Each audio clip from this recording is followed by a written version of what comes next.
Yo, what's up guys? Apa kabar semuanya? Ini sekarang gue lagi coba bikin format video yang lebih beda aja gitu. Tujuan gue sih sebenarnya supaya mungkin bisa lebih dekat ke kalian gitu ya. Lebih apa ya, stay in touch lah. Nah, kalau lo perhatiin sekarang gue juga apa ya, rambut gue udah beda ya.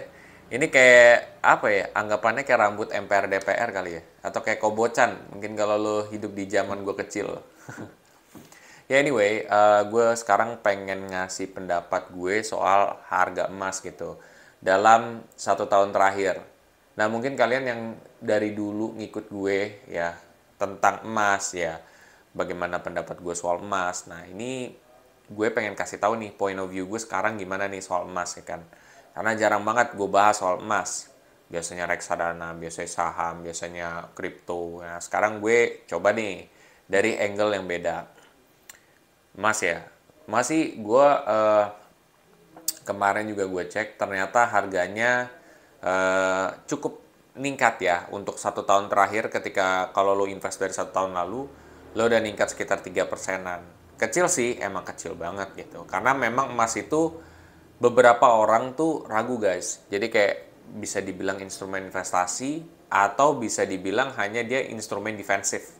Jadi kalau misalkan lo mau mengamankan kekayaan lo tidak mau jatuh ya nilainya, lo akan lebih baik invest di emas atau lo naruh di emas kan gitu atau nabung emas istilahnya. Tapi ya itu anggapan orang sih seperti itu. Cuman kalau emas ini sendiri dia bagus ketika inflasinya itu di luar daripada dugaan. Jadi mau itu misalkan inflasinya kegedean ataupun misalkan inflasinya tuh tiba-tiba kekecilan. Nah, itu juga bermasalah, guys. Dan biasanya emas itu perform bagus pada saat kondisi-kondisi seperti itu. Nah, kita lihat dalam 1 tahun terakhir ini banyak kondisi-kondisi yang di luar daripada dugaan. Sehingga menyebabkan harga emas juga naik gitu. Kalau kalian perhatikan ya, dia cenderung naik walaupun memang dia ada turunnya juga sih. Nah, emas ini sendiri sudut pandang gue masih sama ya kayak dulu ya. Jadi kalau sudut pandang gue ya kalau emas tuh bagusan kalau invest 5 tahunan ke atas gitu. Karena lo lihat sendiri deh bedanya kalau misalkan lo invest 1 tahun dengan 5 tahun. Kalau 1 tahun terakhir aja lo invest itu sekitar 3%-an. Kalau lo misalkan dari 5 tahun terakhir lo bisa dapat 65% gitu ya. Kita lihat dari kinerja masa lalu nih. Menurut gua jadi ya kalau lo mau invest emas ya lo mendingan jangka panjang sih gitu. Itu dari sudut pandang gua gitu. Nah menurut kalian gimana? Coba deh lo komen di kolom komen di bawah ini. Nggak apa-apa sih, cuman maksud gua ya kalau lo emang mau naruh di emas nggak apa-apa. Apalagi kan sekarang uncertainty-nya gede gitu. Kondisi ketidakpastiannya gede.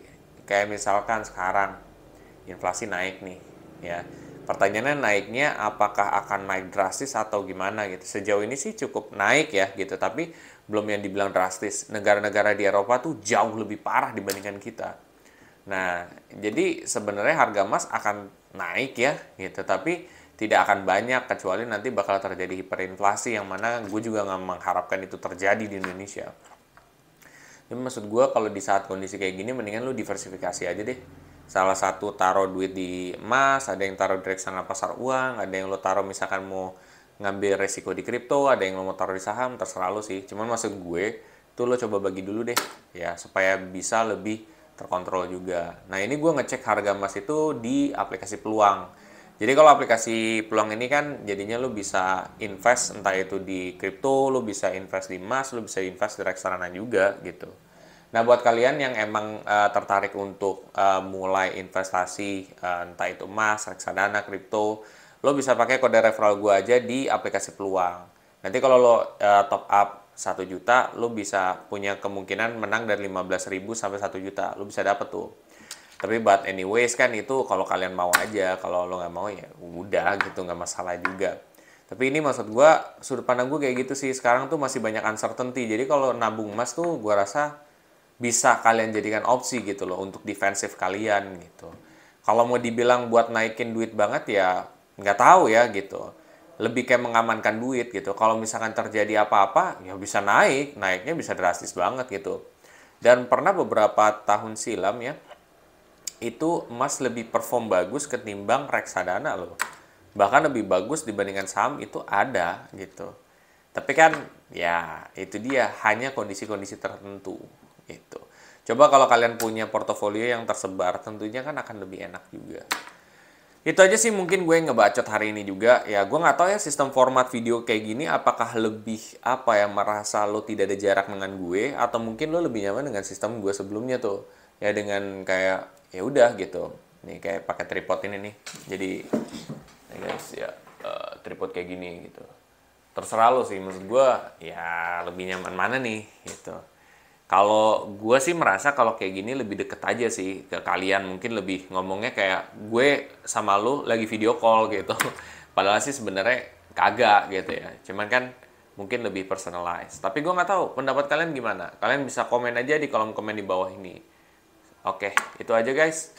Bila mana kalian rasa video ini sangat bermanfaat, coba aja lo share aja ke teman-teman kalian yang ada di WhatsApp, yang ada di Instagram, yang ada di dunia nyata maupun dunia gaib. Wah, itu aja. Sampai jumpa di video selanjutnya. Terima kasih.